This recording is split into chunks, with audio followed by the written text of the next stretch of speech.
Hello everyone, welcome to our channel Education Hotspot. तो अपनी आज की क्लास में हम लोग यूपी पीजीटी का सोशियोलॉजी जो आपका समाज शास्त्र का एग्ज़ाम होने वाला है उसमें क्या क्या टॉपिक क्या क्या सिलेबस आ रहे हैं, इन टॉपिक पे आज डिस्कशन करेंगे। वैसे तो आप सबके पास जो आपका सिलेबस है उसकी पीडीएफ अवेलेबल होगी, बट हम यहाँ पे कुछ टॉपिक देख रहे हैं। इसके बाद if you guys will say अगर आप लोगों ने ये एग्ज़ाम भरा है तो हम लोग डिपेंड करता है स्टूडेंट पे, आपकी क्वेरीज पे, किस किस को ज़रूरत है उसके बेसिस पे हम देखेंगे कि हमें इसकी वीडियोस या सेपरेट क्लासेस स्टार्ट करनी है या नहीं। बट अभी के लिए हम लोग यहाँ पे सिलेबस डिस्कस कर रहे हैं। आपके किसी नोन ने अगर एग्जाम फिल करा है तो आप वीडियोस के साथ शेयर कर सकते हैं, सो दैट हमें यहाँ पे क्वेरीज एंड डिमांड पता चल सके कि किस पर्टिकुलर टॉपिक में स्टूडेंट्स को ज़्यादा प्रॉब्लम है। तो यहाँ पे हम देखते हैं समाजशास्त्र। देखो, एमए सोशियोलॉजी हम लोग कर रहे हैं ऑलरेडी। यूजीसी नेट को लेके मैं कुछ टॉपिक प्लान कर रही हूँ बहुत जल्दी अभी आप लोगों के लिए। तो सोशियोलॉजी सब्जेक्ट थोड़ी चेंज हो रहा है, चाहे आप एमए सोशियोलॉजी पढ़ रहे हो, चाहे आप नेट के लिए प्रिपेयर करोगे, चाहे आप यूपी पीजीटी प्रिपेयर करोगे, बट या 11th-12th में आप पढ़ के आए हो, ग्रेजुएशन में आप पढ़ के आए हो, कहीं पे कुछ चीज़ें ज़्यादा, कहीं पे कुछ चीज़ें कम, कहीं पे कोई बहुत इलेबोरेट एक्सप्लेनेशन है, कहीं पे एमसीक्यू की फॉर्म में आना है तो टू द पॉइंट आपको चीज़ें पढ़नी है। तो कुछ कंटेंट जो है वो सेम रहता है। अब बहुत सी चीज़ें मैं ऑलरेडी एमए सोशियोलॉजी में कवर करा चुकी हूँ, तो इफ़ यू गाइज वांट तो आप वहाँ से भी बेसिक कंसेप्ट जो है अपने कवर कर सकते हो। ठीक है, तो यहाँ पे पहला जो हमारे पास टॉपिक है वो आपको पढ़ना है समाज शास्त्र। इसका मीनिंग क्या होता है, अर्थ क्या है, ठीक है, मेन विषय वस्तु ये क्या कंसेप्ट है इसका जो यहाँ पे आपको कवर करना है। उत्पत्ति मतलब फॉर्मेशन कैसे हुआ, कैसे ओरिजिनेट हुआ। क्या देखो, सोसाइटी पहले से एग्जिस्ट करती थी, समाज तो था ना, समाज तो एक लंबे समय से चला आ रहा था, लेकिन क्या ये सब्जेक्ट सोशियोलॉजी जैसे आप आज की डेट में सब्जेक्ट पढ़ रहे हो तो क्या शुरू से ये एज अ सब्जेक्ट था अवेलेबल? नहीं था। तो ये कब आया, कैसे एज अ सब्जेक्ट ये इतना इमर्ज हुआ, ये सारी चीज़ें आपको किस में पढ़नी होती है, ओरिजिनेशन में पढ़नी होती है, उत्पत्ति में पढ़नी होती है, जिसमें हम लोग फ्रेंच रिवॉल्यूशन के बारे में पढ़ेंगे, औद्योगिक क्रांति के बारे में पढ़ेंगे, एनलाइटनमेंट के बारे में पढ़ेंगे, ये सब ओरिजिन में हम पढ़ेंगे। एवं इसका विकास कैसे हुआ, मतलब ये किस तरीके से, वही मैंने अभी बोला ना, एज अ सब्जेक्ट डेवलप हुआ, तो सोशियोलॉजी की डेवलपमेंट के बारे में यहाँ पे हमें पढ़ना है। उसके बाद समाजशास्त्र का अन्य समाज विज्ञानों के साथ क्या संबंध है, मतलब कैसे ये बाकी जो सब्जेक्ट होते हैं, लाइक आपका इकोनॉमिक्स होता है, पॉल साइंस होता है, आपका हिस्ट्री होता है, आपका एंथ्रोपोलॉजी होता है, तो कैसे ये हर सब्जेक्ट के साथ लिंक है। कैसे मैं कह सकती हूँ कि सोशियोलॉजी पॉलिटी से भी रिलेटेड करता है, हिस्ट्री के भी कुछ पॉइंट है, ये सब चीज़ें हमें यहाँ पढ़नी है डिटेल में। फिर हमें समाजशास्त्र के पाश्चात्य जो विचारक हैं वो पढ़ने हैं, यानी वेस्टर्न सोशियोलॉजिस्ट के बारे में हमें पढ़ाई करनी है। वेस्टर्न सोशियोलॉजिस्ट में हम लोग देखेंगे कुछ सोशियोलॉजिस्ट हैं जैसे कि अगस्त कॉम्टे हो गए, हमारे हर्बर्ट स्पेंसर हो गए, एमिली डर्किन के बारे में हम यहाँ पे पढ़ेंगे, ठीक है, मैक्स वेबर के बारे में पढ़ेंगे। इनके बारे में कुछ कंसेप्ट मैं ऑलरेडी आपको एमए सोशियोलॉजी में कवर करा चुकी हूँ। यहाँ पे देखते हैं किस तरीके से एमसीक्यू फॉर्म में दोबारा रिवाइज करेंगे। उसके बाद हमारे पास टॉपिक आता है भारतीय विचारक। तो भारतीय विचारक मतलब इंडियन थिंकर कौन कौन थे, तो इंडियन थिंकर में हमें किस किस के बारे में पढ़ना है, हमें पढ़ रहे हैं श्री अरबिंदो के बारे में, गांधी जी के बारे में, ठीक है, राधा कमल मुखर्जी के बारे में हमें पढ़ना है, भगवान दास के बारे में हमें पढ़ना होगा, इन सब के बारे में हमें यहाँ पे पढ़ के चलना है। उसके बाद हमें देखना है कि जो आपके समाजशास्त्रीय सिद्धांत थे, यानी जो पॉलिटिकल सोशियोलॉजिकल जो थ्योरी थी, उनमें क्या चीज़ें कैसे इंटरलिंक्ड थी, और यहाँ पे हमें इनकी जो बेसिक प्रवृत्तियाँ, मतलब इनके नेचर और प्रकार्यवाद के कंसेप्ट के बारे में पढ़ना है। देन संघर्ष का सिद्धांत, थ्योरी ऑफ स्ट्रगल, जिसमें हम कार्ल मार्क्स के बारे में बात करेंगे, किस तरीके से उन्होंने एलिनिएशन की थ्योरी की बात करी थी, किस तरीके से उन्होंने अपर क्लास और लोअर क्लास की बात करी, किस तरीके से उन्होंने बताया कि कैपिटलिज्म जो है आपका, पूंजीवाद जो है, उसकी वजह से सोसाइटी पे क्या इम्पैक्ट पड़ रहा है, तो ये सब कुछ हम यहाँ पे पढ़ेंगे इन डिटेल।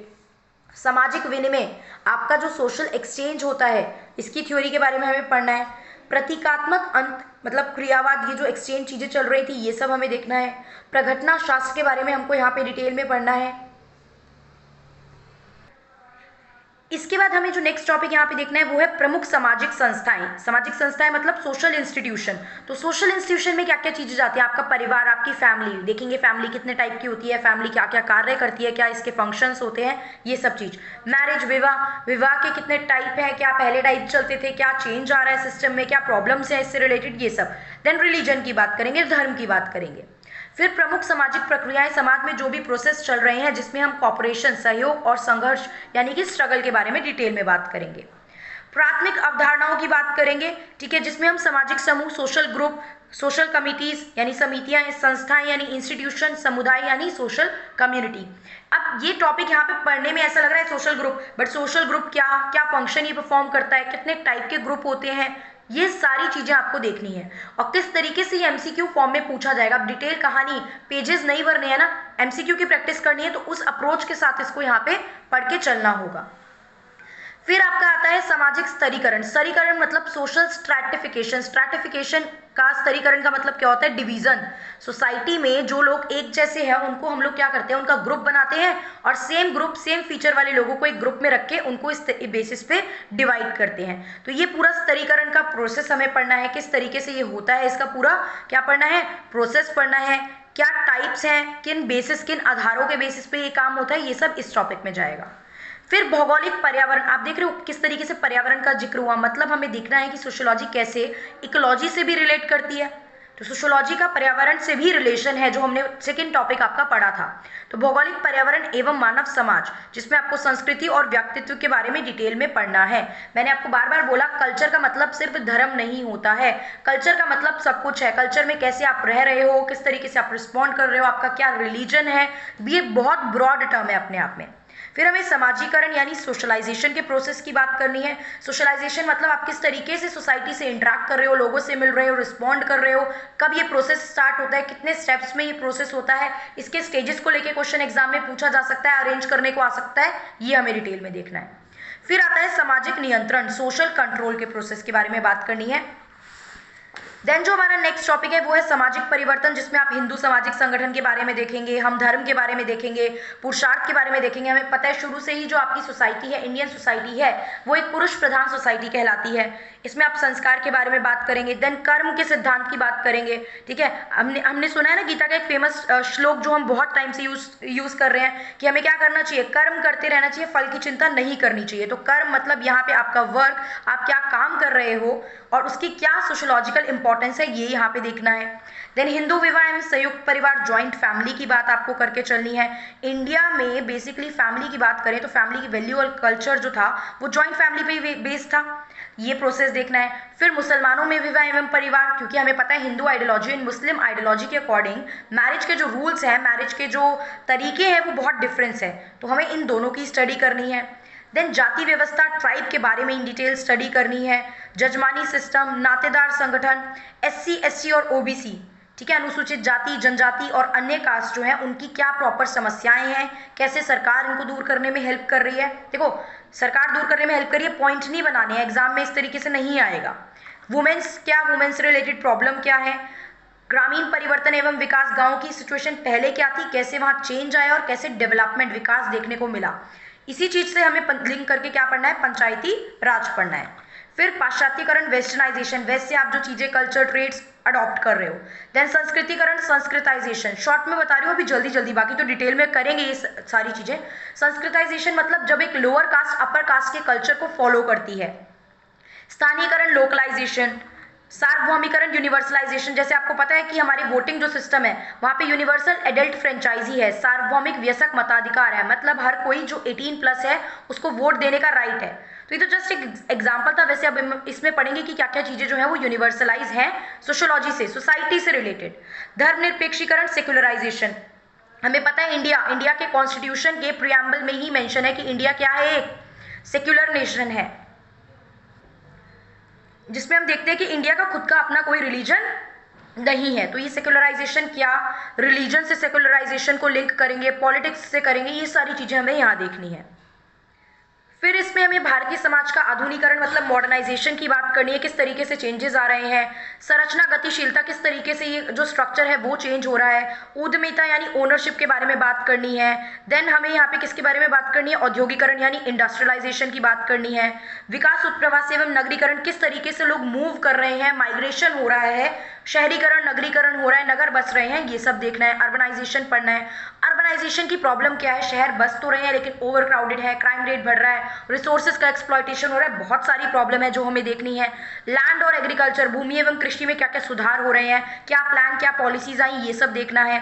सामाजिक स्तरीकरण और परिवर्तन जिसमें जाति और वर्ग के फॉर्म में, वरना सिस्टम मैं आपको बता भी चुकी हूँ कि 4 पार्ट में हमारी सोसाइटी जो है वो डिवाइडेड है। ग्रामीण शक्ति संरचना एवं उभरता हुआ नेतृत्व, किस तरीके से गाँव में जो है हमें सशक्तिकरण देखने को मिल रहा है और कौन जो है वो लीड कर रहा है। कुछ इसमें रिफॉर्मर, कुछ नेताओं, मतलब बेसिकली सोशल रिफॉर्मर के नाम, नेता I will not use, but social reformer के बारे में, सोशोलॉजिस्ट के बारे में भी पढ़ना पड़ेगा। सामाजिक विघटन, जो समाज जो है अलग अलग डिवाइड होता जा रहा है, उसके कंसेप्ट को पढ़ना है। व्यक्तिगत विघटन एवं परिवारों का विघटन, आप देख रहे हो जॉइंट फैमिली से न्यूक्लियर फैमिली में चेंज होती जा रही है, फैमिली जॉइंट से न्यूक्लियर की तरफ चेंज होती जा रही है, तो ये परिवारों का विघटन है, तो ये कंसेप्ट हमें देखना है। अपराध, क्राइम के बारे में पढ़ना है, जिसमें अपराध, बाल अपराध, ठीक है, श्वेत सवन अपराध, इनके कारण क्या है, कैसे ये इंप्रूव हो सकते हैं, ये सब चीजें देखनी है। क्राइम वगैरह को अलग से टॉपिक है ये पूरा। सोसाइटी के क्या क्या प्रॉब्लम है, देखो पॉवर्टी, अनएम्प्लॉयमेंट, एजुकेशन की प्रॉब्लम, ये सब सोसाइटी में बहुत मेजर प्रॉब्लम है जो इंटरलिंक्ड है। कोई अगर गरीब है, बच्चों को पढ़ा नहीं पा रहा है, तो क्या हो रहा है, एजुकेशन नहीं मिल पा रही है, एजुकेशन नहीं मिल पा रही है तो इंसान अनएम्प्लॉयड है। वही कोई अनएम्प्लॉयड है, काम नहीं है, तो वो अपने आप में पुअर है, पुअर है तो वो बच्चों को पढ़ा नहीं पा रहा है। तो ये सर्कल आपस में प्रॉब्लम्स जो होती हैं वो इंटरलिंक्ड होती हैं।